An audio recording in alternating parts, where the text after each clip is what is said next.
बस कैसे हैं आप सब। उम्मीद है आप सब खैरियत से होंगे। आज मैं आपके लिए लेकर आई हूँ मिल्क शेक की रेसिपी, जिसमें मैं आपको बताऊंगी कि आप इसको कैसे फ्लफी मज़ेदार बनाकर तैयार कर सकते हैं।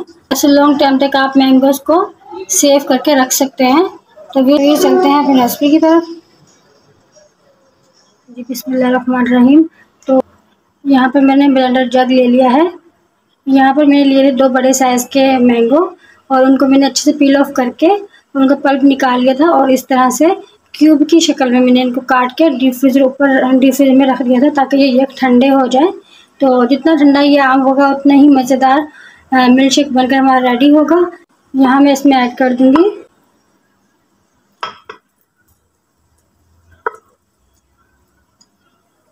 यहाँ पर मैं 2 टेबलस्पून मलाई लूँगी। ये घर की मलाई है, अगर आप चाहें तो आप क्रीम भी इसमें ऐड कर सकते हैं, लेकिन मैं इसमें घर की मलाई ही ऐड करूँगी। मैं यहाँ पे मिला दूँगी। बर्तनों को अच्छे से साफ़ किया करें, कुछ ज़रा सा भी रिस्क ज़्यादा नहीं करना चाहिए, इससे अल्लाह ताला सख्त नाराज़ होते हैं, इससे बरकत भी ख़त्म हो जाती है।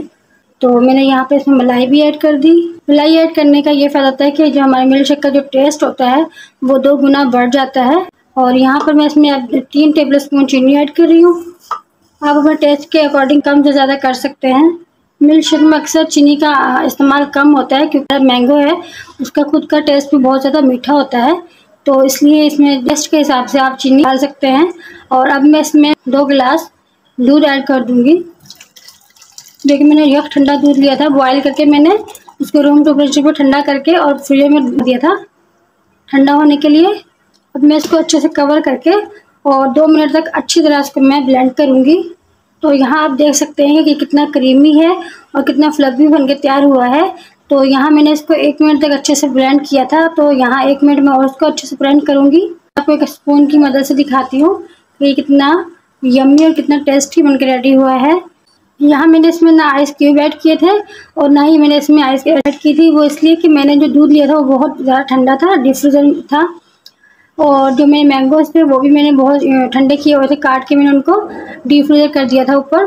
तो इसलिए मैं इसमें मज़ीद नहीं ऐड करूँगी, उससे फिर गले ख़राब होने का भी ख़तरा होता है। मैंने सोचा आम का मौसम है और गर्मी का सीज़न है तो क्यों ना मैं आपके साथ ये रेसिपी शेयर करूँ। अगर आप चाहते हैं तो आप इसमें डब्बे का दूध भी इस्तेमाल कर सकते हैं, उससे और ज़्यादा फ्लेवर आता है, यम्मी सा टेस्ट भी आता है डब्बे वाले दूध से। आप वो इस्तेमाल करना चाहते हैं तो वो भी कर सकते हैं। माशाल्लाह अल्हम्दुलिल्लाह, देखें कितना ज़बरदस्त हमारा मिल्क शेक बन के रेडी हुआ है। तो अगर अभी तक आपने मेरे चैनल को सब्सक्राइब नहीं किया है तो जल्दी सब्सक्राइब कर दें। मेरी वीडियो को लाइक शेयर एंड कमेंट ज़रूर कीजिएगा। मिलते हैं नेक्स्ट रेसिपी में, तब तक के लिए अल्लाह हाफ़िज़।